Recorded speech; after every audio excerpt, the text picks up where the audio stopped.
Saudaraku, Dinas Kesehatan atau Dinkes Aceh Tengah melakukan penyemprotan disinfektan di wilayah tempat pembuangan akhir atau TPA sampah tepatnya di Kampung Mulia Jadi, Kecamatan Silinara, Kabupaten Aceh Tengah, pada 5 Januari 2023. Kepala Dinas Kesehatan Aceh Tengah, Dr. Yunasri Mkes, menjelaskan penyemprotan itu dilakukan untuk mencegah penyakit dan menjaga lingkungan. Dr. Yunasri menjelaskan untuk lingkungan yang sehat sebenarnya seperti mencegah pertumbuhan lalat agar terhindar dari penyakit. Pihak Dinas Kesehatan Aceh Tengah menurunkan 6 orang petugas kesehatan untuk menyemprotkan lokasi di TPA. Dr. Yunasri juga melakukan hal itu menindaklanjuti rapat bersama SKPK terkait perihal penanganan sampah di lingkup kerja Kabupaten Aceh Tengah.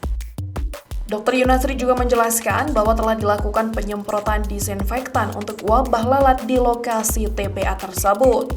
Kegiatan ini dilakukan secara periodik. Selain menyemprot TPA sampah, petugas juga melakukan penyemprotan kepada sejumlah warga di sekitar TPA tersebut. Dari Aceh Tengah, Romadani, Tribun Gayo.